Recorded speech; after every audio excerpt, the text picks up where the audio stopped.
형제 여러분 안녕하세요. 오늘은 9월 12일 목요일 큰 용사를 만드는 임마누엘 약속이라는 제목으로 사사기 6장 11절부터 24절까지를 묵상합니다. 11절 여호와의 사자가 아비에셀 사람 요아스에게 속한 오브라에 이르러 상수리 나무 아래 앉으니라. 마침 요아스의 아들 기드온이 미디안 사람에게 알리지 아니하려 밀을 포도주 들에서 타작하더니, 자, 이스라엘 백성들이 범죄하고 하나님께서 미디안을 통해서 그들을 징계하고 고통받는 그들이 하나님 앞에 부르짖습니다. 그래서 하나님이 그들을 구원하기 위해서 먼저 선지자를 세웠고 이제 사사를 세워서 구원하는 과정을 보여주시는데, 사사 기드온에게 임합니다. 근데 특별히 다른 사사기와 틀리게 사사를 세우는 과정들을 기드온을 세우는 과정을 세밀하게 오늘 말씀 6장에서 나오고 있습니다. 자, 기드온이 뭘 할 때 하나님의 사자가 임했냐면, 미디안 사람들이 그들이 곡식을 거둘 때마다 쳐들어와서 싸그리 정말 모든 걸 빼앗아가기 때문에 그들이 먹을 게 없었잖아요. 그래서 기드온은 미디안 사람에게 알리지 않게 하기 위해서 당시에 사람들이 집에서 밀을 포도주 틀에 타작했는데 아마 집 마당에서 조용하게 은밀하게 자기의 밀을 타작합니다. 다시 말하면 하나님은 자신의 일에 열심히 하는 사람을 부르십니다. 그것이 이제 사도 바울처럼 다른 방향으로 갈 수는 있어요. 그러나 절대 게으른 사람에게는 임하지 않습니다. 사명을 주시지 않습니다. 임하지 않는다기보다 사명을 주시지 않습니다. 그래서 어떤 방향이든 자기가 잘 몰라서 열심히 그러다 뛰는 사람들에게 임하신다는 거예요. 그래서 열심히 일하는 기드온에 하나님이 임하셨어요. 하나님의 사자가. 자, 그런데 보십시오. 미디안에 걸릴까 봐 조용히 소심하게 일하는 기드온에게 12절 여호와의 사자가 기드온에게 나타나 이르되 큰 용사 여호와께서 너와 함께 계시도다 하매, 소심하게 몰래 이렇게 하고 있는 기드온. 근데 하나님의 사자는 기드온에게 큰 용사 일어나라라고 얘기합니다. 여러분, 사람의 눈에 보일 때는 아무것도 아니에요. 능력도 없고 자신감도 없고 아무것도 없지만 하나님의 눈에는 큰 용사라는 것입니다. 여러분, 그것이 바로 우리에게 주신 하나님의 메시지예요. 우리가 세상의 눈에 볼 때는 정말 가진 거 없고 모자랄 거 없고 커리어가 없고 능력이 없고 그럴 수 있지만 하나님의 눈에는 각 사람이 큰 용서라는 것이죠. 지금은 아니지만 하나님의 말씀을 듣고 믿음으로 새롭게 되어져서 삶의 현장에서 투입되어서 거기서 정말 최선을 다해 살아갈 때 하나님의 큰 용사로 일어나서 그 모든 것들을 감당할 수 있다는 것입니다. 그래서 여러분의 인생을 여러분의 눈으로 보느냐 아니면 하나님의 시각으로 보느냐에 따라서 인생이 달라진다는 것입니다. 13절 기드온이 그에게 대답하되 오 나의 주여 여호와께서 우리와 함께 계시면 어찌하여 이 모든 일이 우리에게 일어났나이까. 또 우리 조상들이 일찍이 우리에게 이르기를 여호와께서 우리를 애굽에서 올라오게 하신 것이 아니냐 한 그 모든 이적이 어디 있나이까. 이제 여호와께서 우리를 버리사 미디안의 손에 우리를 넘겨주셨나이다 하니, 자, 그때 기드온이 여호와의 사자에게 질문합니다. 하나님 우리와 함께 하시고 나와 함께 하시고 우리를 건지시기 원한다면 왜 우리를 미디안 손에 내어줘서 그들의 침략과 그들의 압제를 받게 하느냐. 하나님 왜 어디 계시냐라고 반문합니다. 자, 기드온이요, 하나님의 찾아오심을 듣고 그냥 적극적으로 순종하지 않고 자기가 갖고 있던 생각들을 풀어냅니다. 여러분, 이것이 굉장히 중요한 거예요. 절대적인 순종이 필요하지만 순종을 가기 위한 과정을 반드시 있어야 합니다. 하나님께 임하셨다고 그냥 아무 생각 없이 가면 나중에 아무 생각 없이 배신하게 되더라고요. 여러분 가운데 있는 미심적인 부분들, 이해되지 못하는 부분들, 하나님 앞에 적극적으로 신뢰하지 못하는 부분들은 하나님께 고하십시오. 그리고 질문하십시오. 마음의 생각으로 질문하십시오. 계속적으로 그렇게 될 때 언젠가 그것이 깨달아지게 되고 끊임없는 질문을 통해서 하나님으로부터 응답을 받을 때 우리가 확신하게 되고 더 이상 흔들리지 않는다는 것이죠. 자, 그런데 중요한 것은 기드온의 생각은 자기 주관적이에요.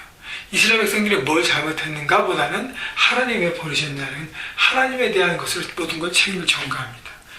본인들이 뭘 잘못했고 뭘 잘못해서 하나님께서 이렇게 하신 그 하나님의 그 큰 픽처가 없다는 것이죠. 14절 여호와께서 그를 향하여 이르시되 너는 가서 너의 힘으로 이스라엘을 미디안의 손에서 구원하라. 내가 너를 보낸 것이 아니냐 하시니라.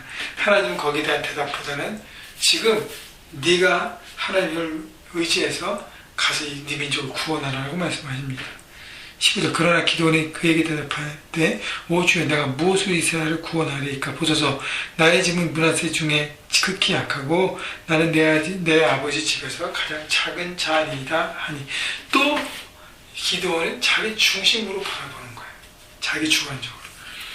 내 시각으로 볼 때는 나는 작은 자고 우리 집도 별 볼 일 없고 아무것도 할 수 없는데 내가 뭘 할 수 있겠습니까? 16절 여호와께서 그에게 이르시되 내가 반드시 너와 함께 하리니 내가 미디안 사람 치기를 한 사람을 치하리라 하시니라. 다시 얘기하면 뭐냐면 내가 너와 함께 간다. 너의 힘, 너의 능력, 너의 과거, 너의 힘, 너의 재능, 너의 물질, 너의 모든 걸 의지하지 말고 나를 의지해서 가라는 것이죠. 자기 자신만을 의지하면 소망이 없을 수밖에 없습니다. 두렵잖아요. 17절 기드온이 그에게 대답하되 만일 내가 주께 은혜를 이어서 싸우면 나와 말씀하신 이가 주 되신 표징은 내게 보이소서. 자, 기드온이 확실한 아마 굉장히 주도면밀했던 사람인 것 같아요. 그걸로 안 됩니다. 확실한 표징, 사인을 보여주십시오. 제가 그걸 붙잡고 바로 하나님의 콜링이라는 것을 확신할 수 있도록. 그래서 기다리라고 말씀하시고 주의 사자에게 집에 가서 예물을 갖고 옵니다. 그래서 식구들보다 예물을 드려요. 그 제사를 드리듯이. 제물을 드리는데 이제 염소와 그리고 무교병을 드립니다. 근데 하나님의 사자를 확실하기 위해서 제단 위에 있는 제물, 고기, 염소 고기와 그 다음에 무교병 위에 그 국물을 부으라고 합니다. 물을 부으라는 것이죠. 다 젖을 수 있도록.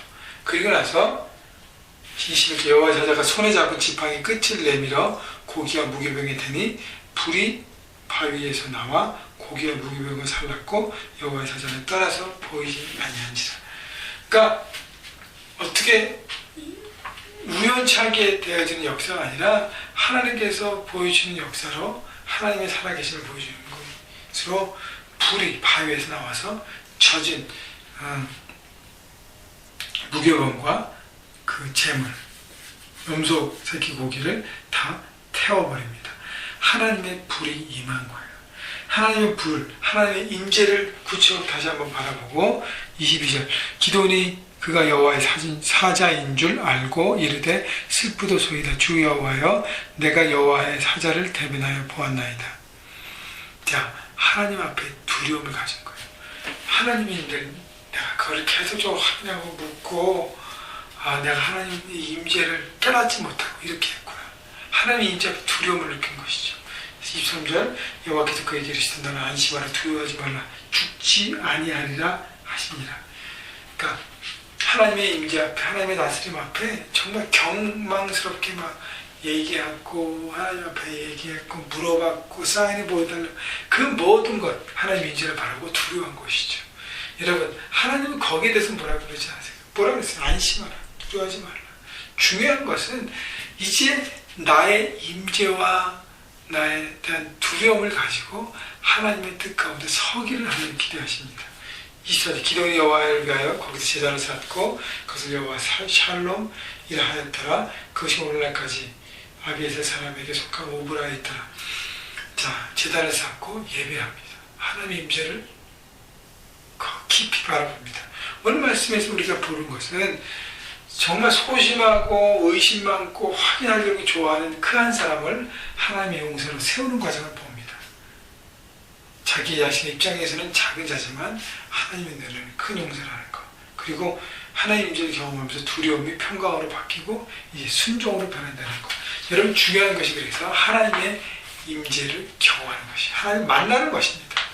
여기서 매일매일 우리의 클리큐티 말씀 묵상에서 하나님을 만남을 여러분 시도하시고 말씀 가운데 능력 가운데 임하시면 하나님을 의지하면서 여러분 나갈 때 그 하나님을 통해서 여러분의 생각과 여러분의 모든 것들이 변화되고 그래서 하나님의 시선으로 바라보면서 믿음의 걸음을 걸을 수 있는 것입니다. 오늘도 하나님 있는 믿음 가운데 달려가셔서 하나님 임재 가운데 날마다 살아가시고 그분의 다스림 안에서 정말 능력으로 삶의 현장에서 모든 걸 돌파하시는 승리하시는 모두가 되시기를 주님의 이름으로 축복합니다.